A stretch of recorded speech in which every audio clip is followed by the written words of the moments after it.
From the 5th to the 6th of December, Playtopia, Africa's premier indie games and immersive arts festival, returns to the Homecoming Centre in Cape Town.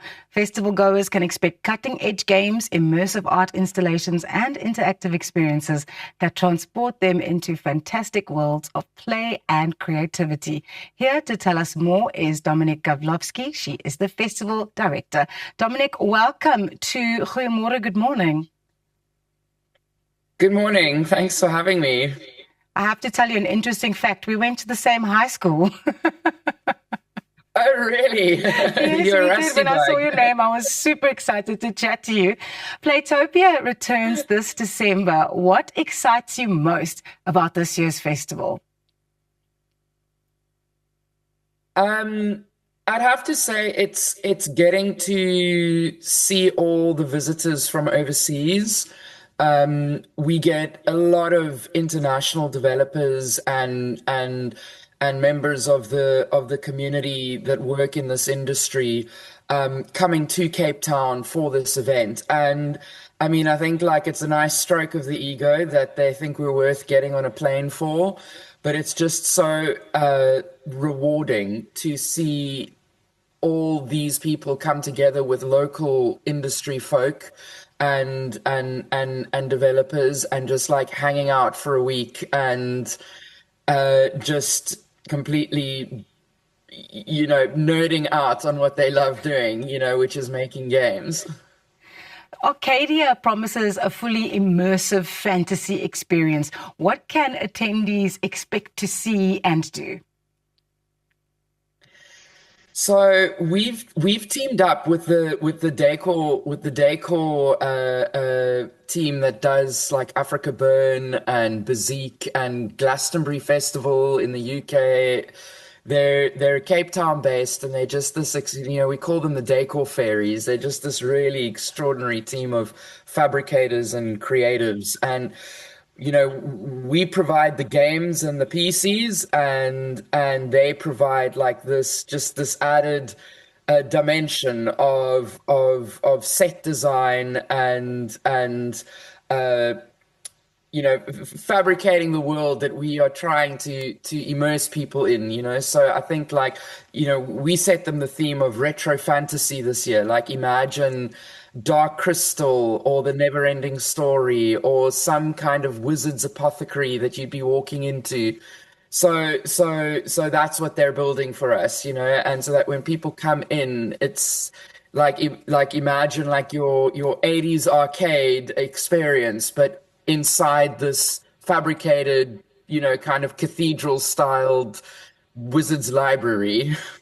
So proper step back in time. So the Playtopia Foundation supports local creatives and developers. How do you do this throughout the year with various initiatives and mentorship programs? So what we have got a space that we call the Makers Massive. So we fund this venue and it hosts monthly meetups for the community. Where they come and they can do, we have like a particular format that must be followed. So they'll arrive, there'll be a selected group of speakers. If we have a day visiting from overseas or we have like a senior member of the community that's willing to give a talk, they'll give a talk and a presentation about their craft, what they do, how they do it.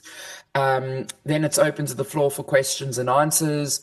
Then we have a show and tell section where anyone can step up and go, look, this is the title I'm working on. This is my idea. This is what I'm having trouble with. This is what I'm winning at.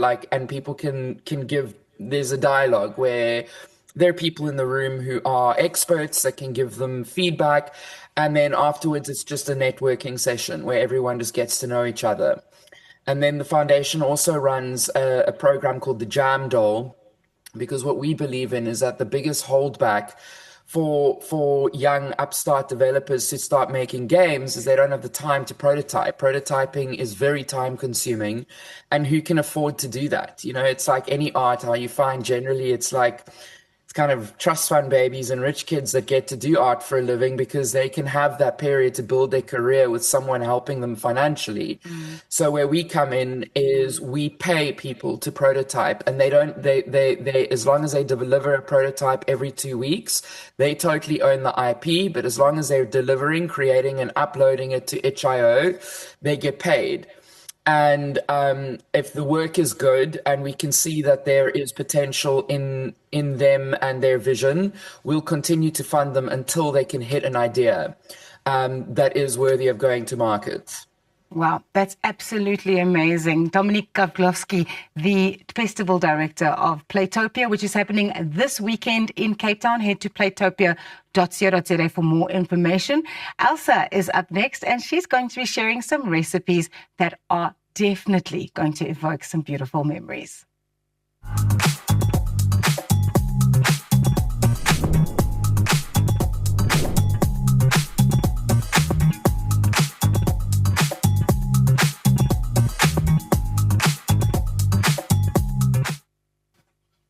Frick de Jager is 'n chef en die skrywer van Koesterkos, resepte uit ons ma se kombuise.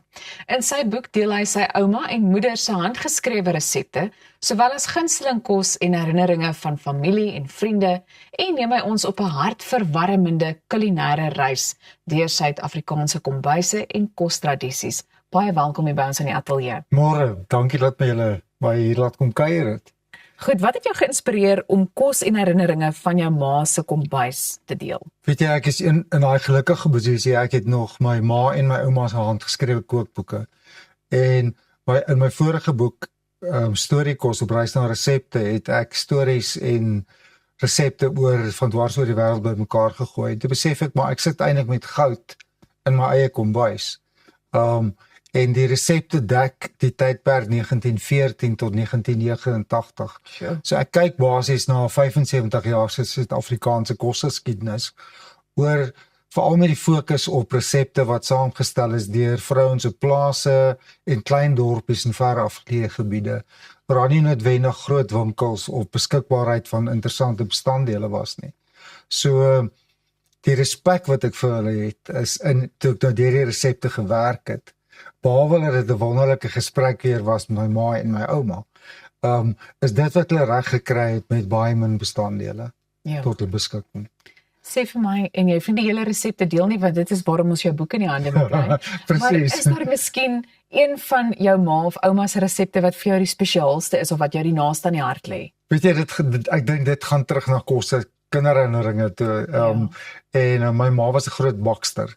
So sy het spesifiek daar sjokoladekoek in waarmee ek getoer het. Ek hoef nooit wiskunde huiswerk te gedoen het nie. Ek het altyd 'n stuk van my ma se sjokoladekoek geruil vir huiswerk, veral wiskunde. Dit klink vir my na 'n baie briljante plan om die minste te sê. Nou, hoe het jy die stories van familie en vriende in hierdie boek saamgevoeg? Ek dink die titel Koesterkos is waaroor dit gaan. So dit gaan oor daai herinneringe van vriende en familie by wie ek gekuier het as 'n kind en as 'n jong volwassene en om wie se tafel ons in die kombuise saam gekuier het. Wat maak Suid-Afrikaanse kombuise en kostradisies so uniek as jy dit moet opsom? Ek dink vindingrykheid. Daar's vir my, ek het dit vroeër genoem, en ek het 'n ongelooflike respek vir dit wat huiskokke reg kry. Sonder veel insetting van buite-invloede. En Suid-Afrikaanse produkte gebruik, veral platland en plase, dis waarop die fokus gaan. Nou sê vir my, watter resepte in hierdie boek sou jy vir die Kerstafel aanbeveel? Dit is 'n moeilike een. As jy nog nie jou Kersfeeskoek gebak het nie en jy wil hom gaan koop, is daar 'n vinnige resep, 'n yskas Kersfeeskoek resep. En dan is daar nog een wat basies so 'n malva lekker rol is, wat baie kleurvol is, veral vir die kinders op die tafel. Wat jy malvas en 3 verskillende kleure kersies en dadels vat en jy rol dit in krummels en dan vries jy dit. En as jy dit sny, lyk dit ongelooflik. Daar's 'n baie mooi foto daaraan. Ja, ek wil sê, hier's baie mooi foto's van die meeste van die resepte. En dan is daar 'n vinnige een uit my ouma se boek uit. In 1920 het sy 'n druiwe sorbet gemaak wat vir my verrassend was. En dis iets baie goedkoops en maklik om te maak vir jou Kerstafel. Ja. Want dit is kleurvol. Ek dink dit hoef niks of duur te wees nie. Ek dink dit gaan vir my oor die vreugdefees en lekker eet en kuier. Ja. Ek dink ons het nog so 'n minuut oor, maar ek wil graag vir jou vra, is daar enige resepte of wenke wat jy vandag nog self graag in jou eie kombuis gebruik? Ek dink die eerste een is voeg by na smaak. En moenie Ja. bang wees om te kook nie. Kyk wat's in jou spenskas en gebruik dit. Niemand gaan jou toets nie. Dis jy's in beheer van wat in jou kospotte aangaan. Goed, so koesterkos resepte uit ons ma se kombuise.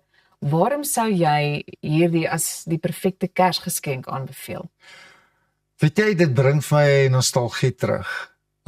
Die hele kosbedryf gaan wêreldwyd terug na onthou resepte, na daai wonderlike warm gevoel. Ek dink met al die oneenigheid wat die oomblik dwars oor die wêreld aan die gang is dit belangrik om weer daai band op te tel.